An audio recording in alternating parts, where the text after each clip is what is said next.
প্রিয় শিক্ষার্থী, আমি তুষারকান্তি ব্যানার্জি, প্রভাষক, পলাশবাড়ি কলেজ, নীলফামারী। আজকে আমরা একাদশ দ্বাদশ শ্রেণীর পদার্থবিজ্ঞান দ্বিতীয় পত্রের দ্বিতীয় অধ্যায় অর্থাৎ স্থির তড়িদের আমরা যে বেসিক ধারণাগুলোর শেষ লেকচার, থিওরিক্যাল যে লেকচারগুলো, সেটা শেষ করব আজ। এরপরে আমরা গাণিতিক সমস্যার সমাধান নিয়ে আলোচনা করব, সৃজনশীল প্রশ্নগুলো নিয়ে আলোচনা করব ধারাবাহিকভাবে। তো আজকের আমাদের শেষ আলোচনায় আমাদের থাকতেছে ডাইইলেকট্রিক অবলিক পরাবৈদ্যুতিক পদার্থ অবলিক পরাবিদ্যুৎ, এই সম্পর্কে আলোচনা। তারপর থাকতেছে যে সকল অপরিবাহী ডাইইলেকট্রিক, কিন্তু সকল ডাইইলেকট্রিক অপরিবাহী নয়, এগুলো আমরা জানব। এরপর ডাইইলেকট্রিক পদার্থকে দুই ভাগে ভাগ করা যায়, একটা হচ্ছে মেরুবর্তী আর একটা হচ্ছে মেরুবর্তী আর একটা হচ্ছে অমেরুবর্তী। তারপর আছে ডাইইলেকট্রিক বা পরাবৈদ্যুতিক ধ্রুবক, এটাকে আবার বলা যায় তড়িৎ মধ্যমাঙ্ক, আপেক্ষিক ভেদ্যতা। আমরা ধাপে ধাপে এই বিষয়গুলো নিয়ে আলোচনা করব। তো ডাইইলেকট্রিক পদার্থ নিয়ে আলোচনা করতে গেলে আমাকে জানতে হবে অপরিবাহী বা অন্তরক পদার্থ কী জিনিস।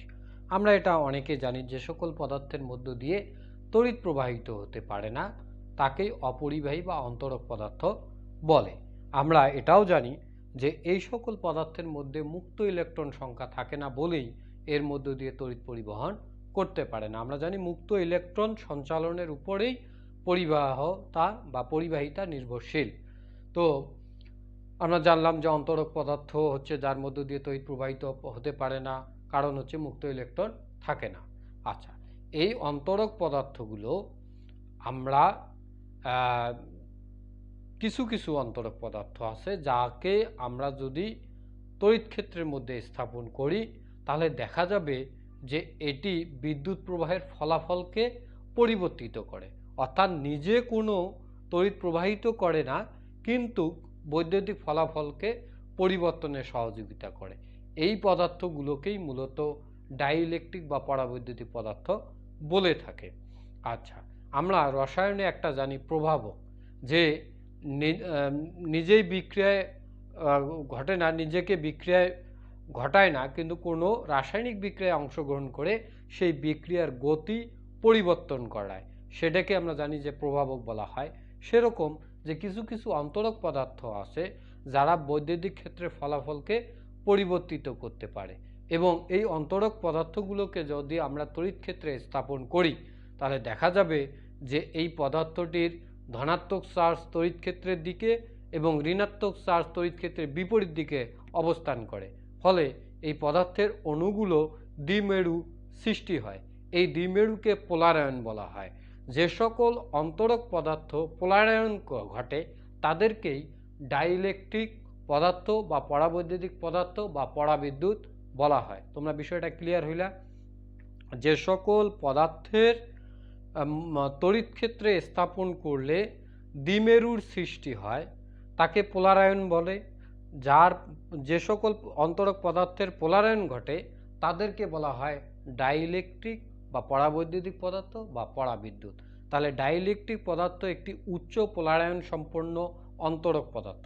এখন প্রশ্ন হলো, সকল অন্তরক পদার্থই কি ডাইইলেকট্রিক হবে? না, যে সকল পদার্থ পোলারায়িত হইতে পারে তাদেরকে আমি ডাইইলেকট্রিক বলতে পারি। এই সূত্র ধরে আসলে এই অপরিবাহী ডাইইলেকট্রিক নয়, কিন্তু সকল ডাইইলেকট্রিক অপরিবাহী। তাহলে আমরা কখন ডাইইলেকট্রিক অপরিবাহী বা অন্তরক পদার্থকে ডাইইলেকট্রিক বলবো? যখন ওই পদার্থটিকে তড়িৎ ক্ষেত্রে স্থাপন করলে সেটা পোলারায়ন ঘটে, অর্থাৎ তড়িৎ দ্বিমেরুর সৃষ্টি হয়, তাহলে ওই অন্তরক পদার্থটিকে আমি বলবো ডাইইলেকট্রিক। এই অন্তরক পদার্থগুলোর পৃষ্ঠে মূলত আবেশ ঘটে, পৃষ্ঠে চার্জের আবেশের কারণে বৈদ্যুতিক ফলাফলের পরিবর্তন ঘটে, মূলত এদের মধ্য দিয়ে কখনোই তড়িৎ প্রবাহিত হয় না। আমরা ক্লিয়ার হইলাম?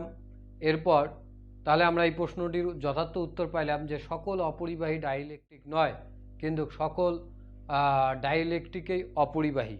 প্রশ্নটির উত্তর যদি দিতে হয় তাহলে আমরা বলবো যে সকল অন্তরক পদার্থকে তড়িৎ ক্ষেত্রে স্থাপন করলে এর ধনাত্মক চার্জগুলো তড়িৎ ক্ষেত্রের দিকে এবং ঋণাত্মক চার্জগুলো বিপরীত দিকে অবস্থান করে একটি তড়িৎ দ্বিমেরুর সৃষ্টি করে অণুগুলোর, সেই সকল অন্তরক পদার্থ পোলারায়ন ঘটে। এই পদার্থগুলোকে ডাইইলেকট্রিক বলা হয়। আর যে সকল পদার্থের এই ধরনের পোলারায়ন ঘটে না তাদেরকে শুধুমাত্র অন্তরক পদার্থ বলা হয়। আশা করি তোমরা এই প্রশ্নটির যথার্থ উত্তর পেয়েছো। এবার ডাইইলেকট্রিক পদার্থকে দুই ভাগে ভাগ করা হয়। একটা হচ্ছে অমেরুবর্তী পদার্থ, আর একটা হচ্ছে মেরুবর্তী পদার্থ। অমেরুবর্তী পদার্থ হচ্ছে যে সকল ডাইইলেকট্রিক পদার্থের ধনাত্মক চার্জ বন্টন এবং ইলেকট্রনের চার্জ বন্টন একই কেন্দ্রে অবস্থান করে, সেগুলোকে অমেরুবর্তী পদার্থ বলে। অর্থাৎ তড়িৎ ক্ষেত্রে স্থাপন করার পূর্বে এদের ইলেকট্রন এবং প্রোটনের বন্টন কেন্দ্র একই জায়গায় থাকে। যখন আমরা এটা তড়িৎ ক্ষেত্রে স্থাপন করি কেবলমাত্র তখনই তাদের ইলেকট্রন এবং ধনচার্জ বন্টনের কেন্দ্রটি স্বল্প সরণ ঘটে। এই অমেরুবর্তী পদার্থের উদাহরণ হচ্ছে যেমন CH4, methane, hydrogen, chlorine, oxygen gas ইত্যাদি, কার্বন ডাইঅক্সাইডও গ্যাস আছে। আচ্ছা, মেরুবর্তী পদার্থ হচ্ছে যে সকল ডাইইলেকট্রিক পদার্থের ইলেকট্রনের চার্জ বন্টন বা ইলেকট্রনের বন্টন এবং ধনাত্মক বা প্রোটনের চার্জ বন্টন এর কেন্দ্র আলাদা হয়ে থাকে, অর্থাৎ আগে থেকেই পৃথক হয়ে থাকে কেন্দ্রগুলো, তাদেরকেই বলা হচ্ছে মেরুবর্তী পদার্থ। তার মানে এটাকে যদি আমি আবার তড়িৎ ক্ষেত্রে স্থাপন করি তাহলে আরও বেশি সরে যায়, কেন্দ্রগুলো আরও বেশি সরে যায়। আমরা একটু চিত্রের মাধ্যমে দেখি যে এটাই হচ্ছে, মনে করো পজিটিভ এবং নেগেটিভের একই জায়গায় কেন্দ্র, অমেরুবর্তী পদার্থ।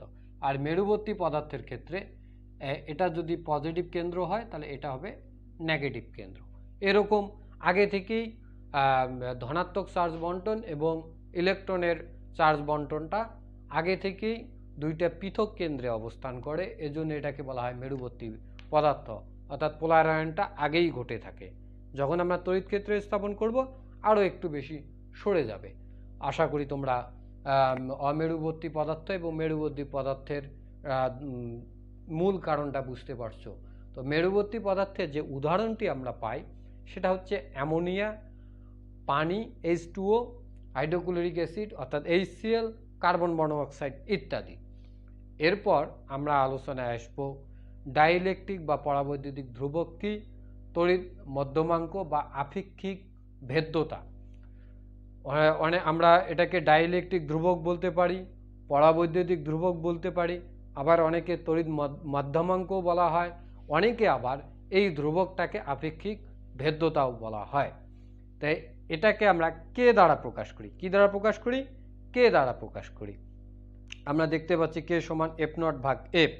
আমি বুঝাই দিচ্ছি যে দুইটি বিন্দু চার্জ সমপরিমাণ বা যে কোনো দুটি বিন্দু চার্জ যদি একটি নির্দিষ্ট দূরত্বে থাকে তাহলে শূন্য মাধ্যমের জন্য তাদের মধ্যে ক্রিয়াশীল যে বল এবং অন্য যে কোনো মাধ্যমের জন্য তাদের মধ্যে যে ক্রিয়াশীল বল, এই অনুপাতটাকেই বলা হয় ডাইইলেকট্রিক বা পরাবৈদ্যুতিক ধ্রুবক। তাহলে কি বুঝলাম, যে দুইটি বিন্দু চার্জ একটি নির্দিষ্ট দূরত্বে থেকে শূন্য মাধ্যমের জন্য তাদের উপর ক্রিয়াশীল বল এবং অন্য কোনো মাধ্যমের জন্য তাদের উপর ক্রিয়াশীল বলের অনুপাতকেই ডাইইলেকট্রিক বা পরাবৈদ্যুতিক ধ্রুবক বলা হয়। তো যখন আমরা শূন্য মাধ্যমের ক্ষেত্রে নেই তখন আমরা F0 জানি 1/4πε0 Q1 মনে করো Q2 ভাগ হচ্ছে R²। আর অন্য কোনো মাধ্যমের ক্ষেত্রে যদি নেই F 1/4πε, এটা তখন এপসাইলন হচ্ছে Q1 Q2 ভাগ হচ্ছে R²। তো এই মানগুলোকে যদি আমরা ভাগ দেই তখন আমরা ε/ε0, আমরা এপসাইলন সম্পর্কে জানি যে এটা মাধ্যমের ভেদনযোগ্যতা বোঝায়। তাই এখান থেকেও আমরা সংজ্ঞাটা বলতে পারি যে দুইটি বিন্দু চার্জকে একটি নির্দিষ্ট দূরত্বে রাখলে যে কোনো মাধ্যমের ভেদনযোগ্যতা এবং শূন্য মাধ্যমের ভেদনযোগ্যতার অনুপাতটিও ডাইইলেকট্রিক ধ্রুবক বা পরাবৈদ্যুতিক ধ্রুবক বলা হয়। আবার দেখো এখানে ধারক দিয়েও কথা বলা আছে যে কোনো সমান্তরাল পাত ধারকের মধ্যবর্তী যে কোনো মাধ্যমের ধারকত্ব, যে কোনো মাধ্যম রাখলে তার যে ধারকত্ব পাওয়া যায় এবং শূন্য মাধ্যম রাখলে তার যে ধারকত্ব পাওয়া যায়, এই দুটির অনুপাতকেও ডাইইলেকট্রিক বা পরাবৈদ্যুতিক ধ্রুবক বলে। আশা করি তোমরা ডাইইলেকট্রিক বা পরাবৈদ্যুতিক ধ্রুবক বা তড়িৎ মধ্যমাঙ্ক বা আপেক্ষিক ভেদ্যতা কি সেটা বুঝতে পারছো। তাহলে আমরা বলবো যে দুইটি বিন্দু চার্জকে শূন্য মাধ্যমে রাখলে তার উপর ক্রিয়াশীল বল এবং অন্য যে কোনো মাধ্যমে রাখলে তাদের উপর ক্রিয়াশীল বলের অনুপাতকে পরাবৈদ্যুতিক ধ্রুবক বলে, অথবা অন্য কোনো মাধ্যমের ভেদনযোগ্যতা এবং শূন্য কোনো মাধ্যমের ভেদনযোগ্যতার অনুপাতকেও ডাইইলেকট্রিক ধ্রুবক বলা হয়, অথবা কোনো সমান্তরাল পাত ধারকের ক্ষেত্রে যে কোনো মাধ্যমের ধারকত্ব এবং শূন্য মাধ্যমের ধারকত্বের অনুপাতকেও ডাইইলেকট্রিক বা পরাবৈদ্যুতিক ধ্রুবক বলা হয়। বাস্তবে এর কোনো একক হয় না, কারণ হচ্ছে একই ধরনের দুইটি অনুপাতের সমান হওয়ার কারণে এর একক হচ্ছে শূন্য। আচ্ছা, এইখান থেকে একটা তাৎপর্যপূর্ণ কথা আছে ডাইইলেকট্রিক ধ্রুবকের, যে দেখা যাচ্ছে আমরা এখান থেকেই বলতে পারি যে কে ইকুয়াল টু এফ নট ভাগ হচ্ছে এফ, তাহলে বা এফ নট ইকুয়াল টু আমরা বলতে পারি কে এফ।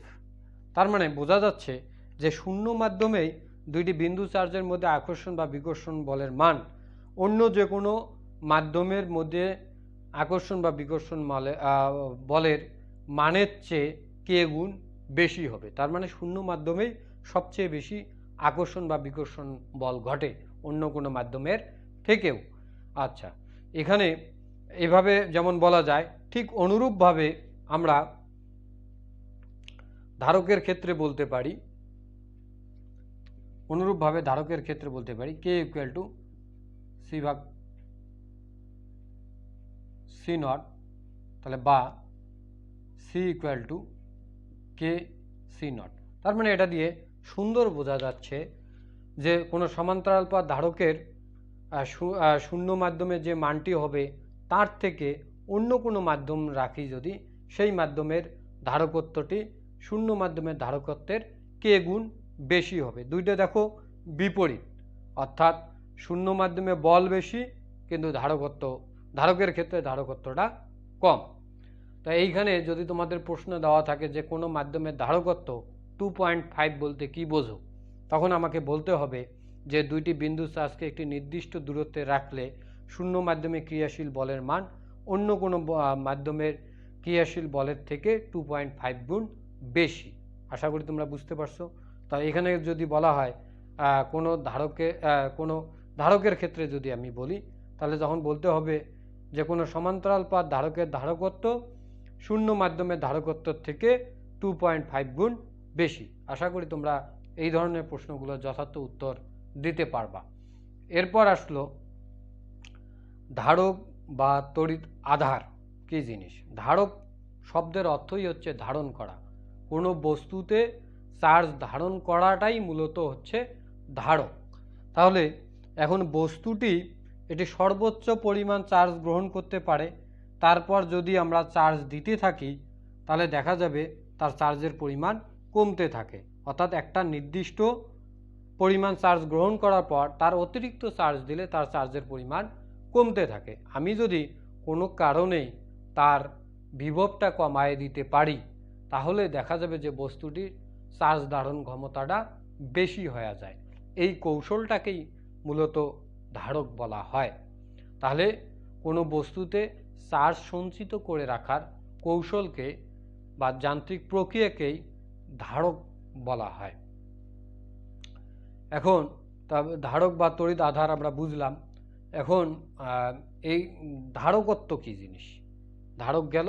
তাহলে ধারক বুঝলাম যে কোনো বস্তুতে যে যান্ত্রিক কৌশলের মাধ্যমে চার্জকে সঞ্চিত করে রাখা হয় তাকে ধারক বলা হয়। তাহলে ধারককে কোনো বস্তুতে চার্জ সঞ্চিত করে রাখার জন্য অবশ্যই আমাকে বিভবটাকে কমায় দিতে হবে, এটা মাথায় রাখতে হবে। আচ্ছা, তাহলে ধারকত্ব কাকে বলে? আচ্ছা, ধারকত্বের জন্য আমরা যদি কোনো পরিবাহীর বিভব পার্থক্য যদি আমাদের ভি হয়, ধরে নিলাম যে কোনো পরিবাহীর বিভব পার্থক্য হচ্ছে ভি এবং পরিবাহীতে কিউ পরিমাণ চার্জ প্রদান করা হয়, তাহলে ধারকত্ব হবে সি সমান কিউ ভাগ ভি। তো এখান থেকে আমাদের যে সংজ্ঞাটি আমরা দিতে পারি যে কোনো পরিবাহীর বিভব 1 ভোল্ট সৃষ্টি করতে যে পরিমাণ চার্জের প্রয়োজন হয় তাকে ওই পরিবাহীর ধারকত্ব বলা হয়। ধারকত্বকে সি দ্বারা প্রকাশ করা হয়, সি সমান কিউ ভাগ বি। তাহলে আমি কি বললাম, যে কোনো পরিবাহীর বিভব পার্থক্য 1 ভোল্ট সৃষ্টি করতে যে পরিমাণ চার্জের প্রয়োজন হয় তাকে ওই পরিবাহীর ধারকত্ব বলা হয়।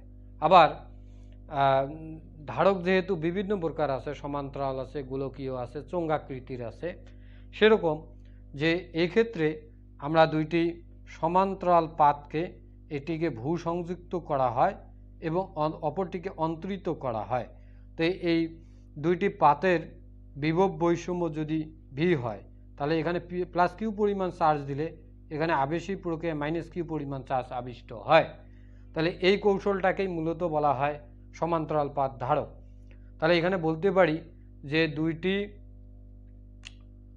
ধারকের মধ্যবর্তী, দুইটি সমান্তরাল পাত ধারক বা ধারকের মধ্যবর্তী বিভব বৈষম্য 1 ভোল্ট সৃষ্টি করতে অন্তরিত পাতে যে পরিমাণ চার্জ প্রদান করা হয় তাকে ওই ধারকের ধারকত্ব বলা হয়। তাহলে ধারকত্ব আমরা পরিবাহীর ক্ষেত্রে ধারকত্ব হচ্ছে সংজ্ঞাটি হবে আলাদা, আর ধারকের ক্ষেত্রে ধারকত্বের সংজ্ঞাটি হবে আলাদা।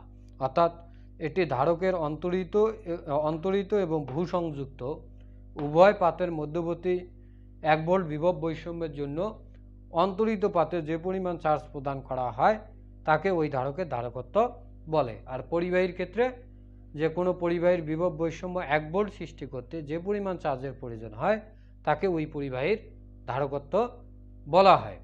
আচ্ছা, ধারকত্ব কিছু বিষয়ের উপর নির্ভর করে, যেমন পরিবাহীর আকারের উপর নির্ভর করে, পরিবাহীর আয়তনের উপর নির্ভর করে, মাধ্যমের চারপাশের যে মাধ্যমটা আছে সেই মাধ্যমের প্রকৃতির উপর নির্ভর করে, নিকটবর্তী অন্য কোনো পরিবাহী থাকলে তারও উপর নির্ভর করে। তাহলে এই ধারকত্ব কি কি বিষয়ের উপর নির্ভর করে আমরা সেটা জানলাম। এরপর আমরা ধারকত্বের কিছু বিষয় জানব। ধারকত্বের যেমন একক আছে, ধারকত্বের একককে বলা হয় ফ্যারাড। ধারকত্বের একককে ফ্যারাড বলা হয়। তাহলে 1 ফ্যারাড কাকে বলে? 1 ফ্যারাড বলতে পারি যে কোনো পরিবাহীর বিভব 1 ভোল্ট বিভব বৈষম্য 1 ভোল্ট সৃষ্টি করতে যদি 1 কুলম চার্জের প্রয়োজন হয় তাহলে ওই পরিবাহীতে সৃষ্টি ধারকত্বকে 1 ফ্যারাড বলা হয়। তাহলে কি বুঝলাম, যে কোনো পরিবাহীর বিভব পার্থক্য 1 ভোল্ট সৃষ্টি করতে যদি 1 কুলম চার্জের প্রয়োজন হয় তাহলে ওই পরিবাহীর ধারকত্বকে 1 ফ্যারাড বলা হয়। আশা করি তোমরা বুঝতে পারছো। এরপর গোলাকার পরিবাহীর ধারকত্ব নিয়ে কথা বলব।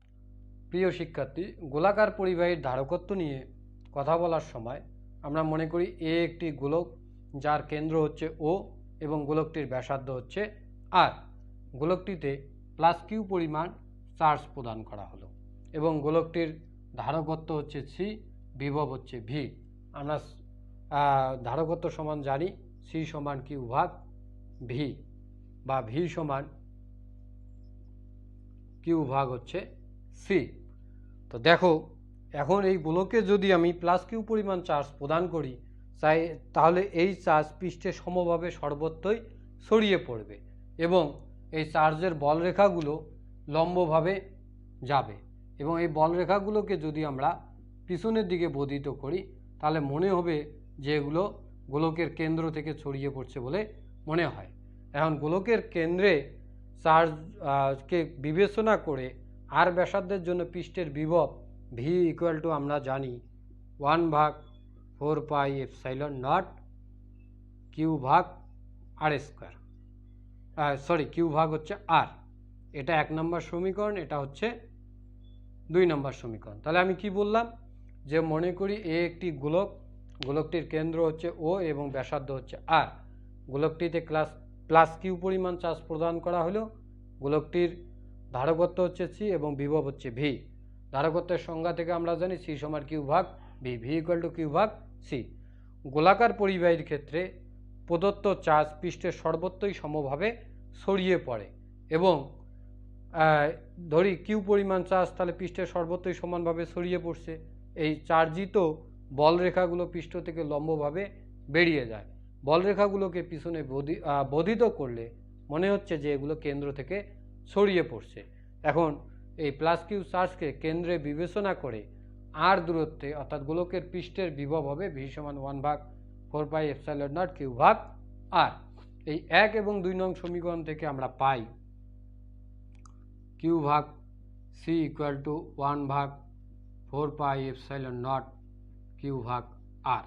তো এই কিউ কিউ কাটা, অতএব আমরা সি সমান লিখতে পারি 4πε0 আর।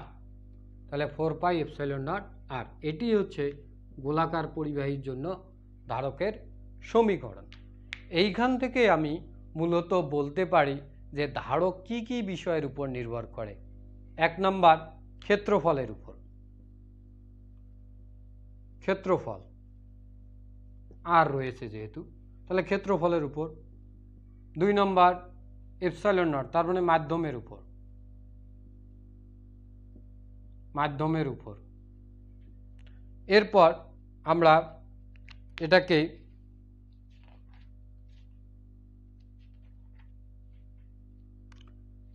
তারপরে আমরা বলতে পারি যদি সমান্তরাল পাত হয় সেক্ষেত্রে পাতদ্বয়ের মধ্যবর্তী দূরত্বের উপর, পাতদ্বয়ের মধ্যবর্তী দূরত্বের উপর।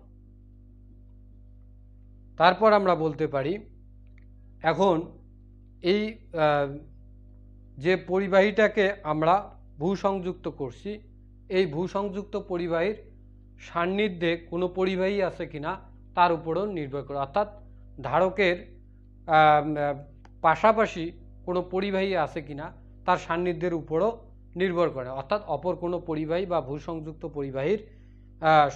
পরিবাহী সান্নিধ্যের উপর নির্ভর করে। তাহলে এই হচ্ছে আমার ধারক কি কি বিষয়ের উপর নির্ভর করে। এখন প্রশ্ন হইতে পারে যে 1 ফ্যারাড ধারকত্ব সম্পূর্ণ কোনো ধারক তৈরি করা সম্ভব কি না। তাহলে কি বললাম প্রশ্নটা, 1 ফ্যারাড ধারকত্ব সম্পূর্ণ কোনো ধারক তৈরি করা সম্ভব কি না।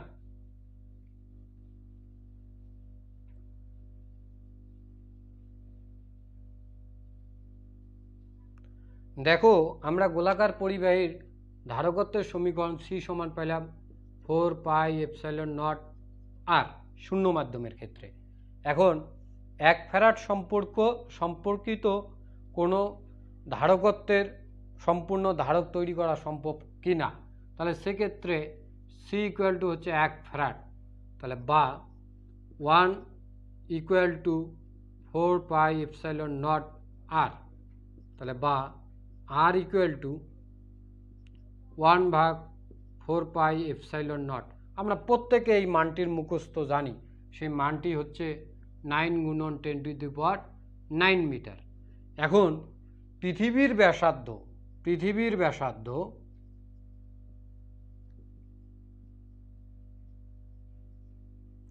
আর ইকুয়াল টু হচ্ছে 6.64 × 10⁶ মিটার। তোমরাই বলো এই 1 ফ্যারাড সম্পর্কিত কোনো ধারক কি পাওয়া সম্ভব।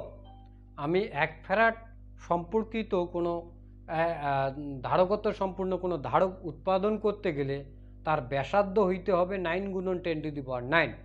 সেখানে পৃথিবীর ব্যাসার্ধ হচ্ছে 6.64 × 10⁶। আদৌ সম্ভব নয়, কারণ পৃথিবীর ব্যাসার্ধের তুলনায় অনেক বড় ব্যাসার্ধ সম্পূর্ণ একটি গোলকের দরকার হবে, তাহলেই কিন্তু আমরা 1 ফ্যারাড পেতে পারি।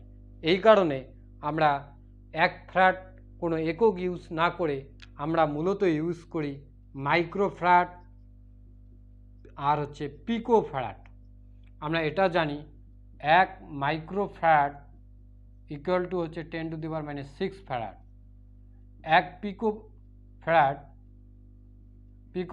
ইকুয়াল টু হচ্ছে 10⁻12 ফ্যারাড। তোমরা ম্যাক্সিমাম এককগুলো মাইক্রোফ্যারাড এবং পিকো ফ্যারাডে পাবে, কখনোই ফ্যারাডে পাবে না। কারণটা হচ্ছে যে 1 ফ্যারাড সম্পূর্ণ কোনো গোলক উৎপাদন করা সম্ভব নয়, সেটা পৃথিবীর ব্যাসার্ধের থেকে অনেক বেশি বড় ব্যাসার্ধ সম্পূর্ণ হয়ে থাকে। আচ্ছা, এরপর আমরা যাব সমান্তরাল পাত ধারক। প্রিয় শিক্ষার্থী, এবার আমরা সমান্তরাল পাত ধারকের ধারকত্ব নিয়ে আলোচনা করব। যে দেখো আমরা এখানে চিত্রে দেখতে পাচ্ছি এম এবং এন দুটি সমান্তরাল পাত, কাছাকাছি শূন্য বা অন্য কোনো মাধ্যমে রাখতে পারি। আমরা আপাতত মনে করি যে শূন্য মাধ্যমে কাছাকাছি দুটি সমান্তরাল পাতকে ডি দূরত্বে রেখেছি এবং এই প্রতিটি পাতের ক্ষেত্রফল হচ্ছে এ। এন পাতকে ভূসংযুক্ত করা হয়েছে এবং এম পাতকে হচ্ছে অন্তরিত করা হয়েছে। এবার এম পাতে যদি প্লাস কিউ পরিমাণ চার্জ প্রদান করি তাহলে আবেশী প্রক্রিয়ায় এন পাতে আমরা মাইনাস কিউ পরিমাণ চার্জ পাব। আবেশী প্রক্রিয়ায় এন পাতের এই সাইডে আমরা পজিটিভ চার্জ পেতাম, কিন্তু এটি ভূসংযুক্ত থাকায় এখান থেকে ইলেকট্রন এসে পজিটিভ চার্জগুলোকে নিউট্রালাইজ করে দেয়, অর্থাৎ সেটাকে আমাদের মানে নেগেটিভ চার্জগুলো পজিটিভ চার্জগুলো একত্রিত হয়ে সেটাকে চার্জহীন করে দেয় এই প্রান্তটি, যার কারণে আবেশী প্রক্রিয়ায় এম পাতে পজিটিভ চার্জ এবং এন পাতে মাইনাস অর্থাৎ নেগেটিভ চার্জের সৃষ্টি হয়। তো এই সমান্তরাল পাত ধারকত্বের জন্য আমরা যে সমীকরণটি পেয়ে থাকি সেটি হচ্ছে সি সমান এপসাইলন নট এ ভাগ হচ্ছে ডি। আমি এই সূত্রটির সাহায্যে সমান্তরাল পাত ধারকত্বের যে গাণিতিক সমস্যাগুলো আছে সেগুলো আমরা সমাধান করব। যদি অন্য কোনো মাধ্যম থাকে সেক্ষেত্রে এই সূত্রটি হবে এপসাইলন এ ভাগ হচ্ছে ডি। তাহলে আমরা ডি কি বুঝলাম? ডি হচ্ছে উভয় পাতের মধ্যবর্তী দূরত্ব, এ হচ্ছে সমান্তরাল পাতের ক্ষেত্রফল। এই সূত্রটির সাহায্যে আমরা সমান্তরাল পাত ধারকের ধারকত্ব নির্ণয় করতে পারব। ধারকের সঞ্চিত শক্তি হচ্ছে যে ধারকের একটি পাতকে ভূসংযুক্ত করে অপর একটি পাতকে ভি বিভবে চার্জিত করতে গিয়ে যে পরিমাণ কাজ সম্পূর্ণ করা হয় সেই কাজকেই বলা হয় ধারকের সঞ্চিত শক্তি বা স্থিতি শক্তি। এক্ষেত্রে ধারকের সঞ্চিত শক্তি বা স্থিতি শক্তির সমীকরণ হবে হাফ সিভি স্কোয়ার। সি হচ্ছে ধারকত্ব, ভি হচ্ছে বিভব। এক্ষেত্রে আমরা বিভিন্ন ধরনের সমীকরণ পেয়ে থাকি।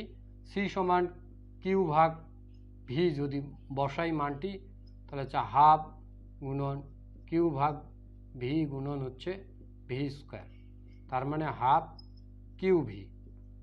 তাহলে এই দুটি সমীকরণের সাহায্যে আমরা মূলত আরও একটি সমীকরণ আমরা পেতে পারি, তাই না? ইউ সমান আমরা লিখতে পারি হাফ সি, ভি এর পরিবর্তে লেখা যায় কিউ ভাগ কিউ স্কোয়ার ভাগ হচ্ছে সি স্কোয়ার। তাহলে এইখানে আমাদের যে সমীকরণটি আসতেছে সেটি হচ্ছে half Q square V C. তাহলে এই যে তিনটি সমীকরণ, এই তিনটি সমীকরণের সাহায্যে আমরা ধারকের সঞ্চিত শক্তির রাশিমালা নির্ণয় করতে পারবো। একটা হচ্ছে ইউ সমান হাফ সিভি স্কোয়ার, ইউ সমান হাফ কিউ ভি, ইউ সমান হচ্ছে half Q square by C. এই তিনটি সূত্রের সাহায্যে আমরা ধারকের সঞ্চিত শক্তি বা স্থিতি শক্তির রাশিমালা নির্ণয় করব।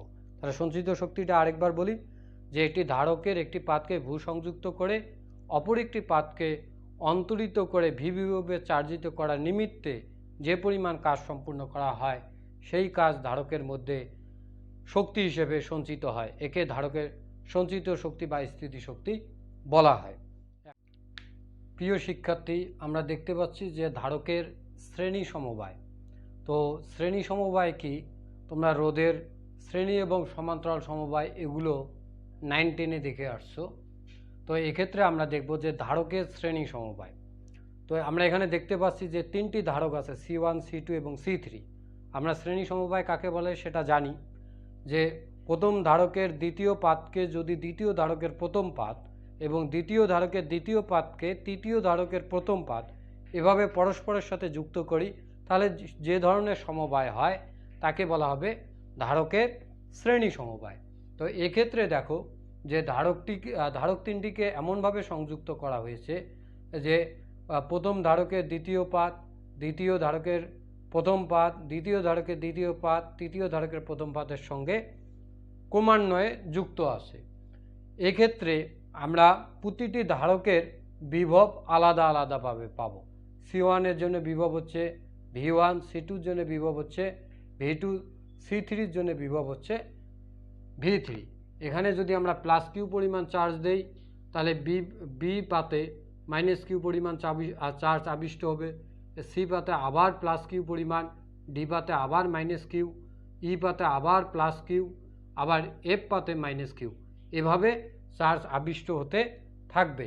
আমরা অন্তরিত এবং অপর পাতগুলো হচ্ছে কি ভূসংযুক্ত, এইভাবে আবেশিক প্রক্রিয়ায় চার্জ একবার পজিটিভ একবার নেগেটিভ প্রতিটি পাতে সঞ্চালিত হতে থাকবে এবং এই কারণে আমাদের ধারকের বিভবগুলো পরিবর্তন হবে। এখন এই শ্রেণী সমবায়ের ক্ষেত্রে মোট বিভবটি হবে প্রতিটি ধারক থেকে প্রাপ্ত বিভবের সমষ্টির সমান। আচ্ছা, আমরা এখন সি সমান জানি কিউ ভাগ ভি, তাহলে C1 যদি হয় V1, এক্ষেত্রে খুব ইম্পর্টেন্ট মনে রাখতে হবে যে চার্জের কোনো পরিবর্তন হবে না, শুধুমাত্র বিভবের পরিবর্তন হবে। তাহলে V1 ইকুয়াল টু আমরা কি লিখতে পারি কিউ ভাগ C1। তাহলে এখানে আমরা লিখি যে কিউ ভাগ C1 প্লাস হচ্ছে কিউ ভাগ C2 প্লাস হচ্ছে কিউ ভাগ C3।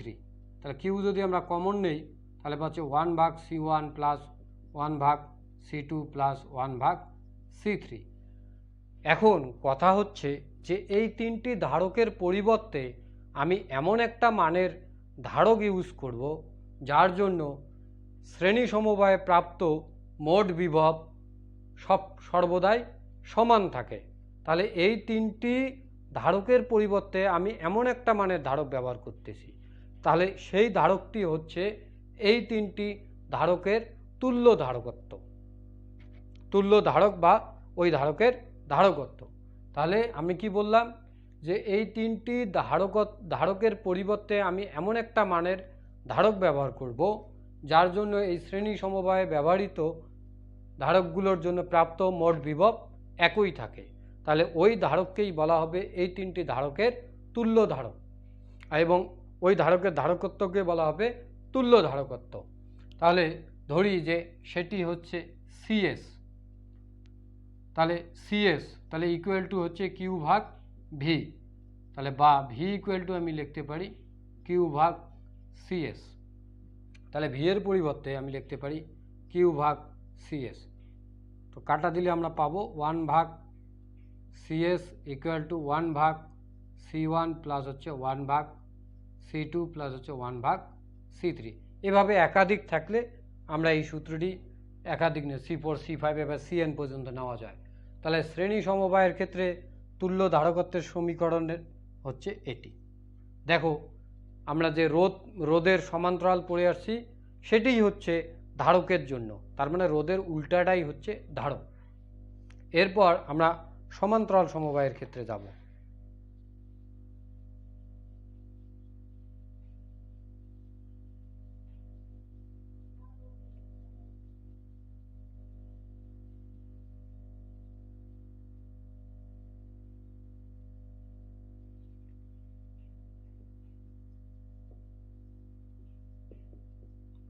সমান্তরাল সমবায়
প্রিয় শিক্ষার্থী, এবার আমরা ধারকের সমান্তরাল সমবায়ে চলে আসি। দেখো এখানে তিনটি ধারককে রাখা হয়েছে। ধারকের প্রতিটি প্রথম পাতের প্রান্তকে একটি সাধারণ বিন্দুতে এবং দ্বিতীয় পাতের প্রান্তকে অপর একটি সাধারণ বিন্দুতে স্থাপন করা হয়েছে। আমরা জানি যে প্রথম পাতগুলোকে যদি একটি সাধারণ বিন্দুতে এবং দ্বিতীয় পাতগুলোকে যদি আমরা অপর একটি সাধারণ বিন্দুতে স্থাপন করি, তাহলে এই ধরনের সমবায়কে বলা হয় সমান্তরাল সমবায়। তাহলে আমরা দ্বিতীয় পাতের যে সাধারণ বিন্দুটি এটাকে আমরা অন্তরিত করলাম, আর এ বিন্দুটাকে বি বিন্দুটাকে দ্বিতীয় পাতের সাধারণ বিন্দু বি বিন্দুটাকে আমরা ভূসংযুক্ত করলাম এবং প্রথম পাতের সাধারণ বিন্দুটাকে আমরা অন্তরিত করলাম। এখানে যদি আমরা প্লাস কিউ পরিমাণ চার্জ প্রদান করি, তাহলে সেক্ষেত্রে দেখা যাবে এই চার্জটি গিয়ে বিভিন্ন লাইনে ভাগ হয়ে যাচ্ছে, অর্থাৎ C1-এর, C2 এবং C3 এই মূল চার্জটি তিনটি ভাগে ভাগ হয়ে ধারকের মধ্যে সঞ্চালিত হয়ে আবার বি বিন্দুতে মিলিত হবে, অর্থাৎ আবেশী প্রক্রিয়ায় এখানে নেগেটিভ চার্জের পাওয়া যাবে, আমরা নেগেটিভ চার্জ পাব। তাহলে এইভাবে যে সমন্বয় এটাকে বলা হচ্ছে সমান্তরাল সমন্বয়।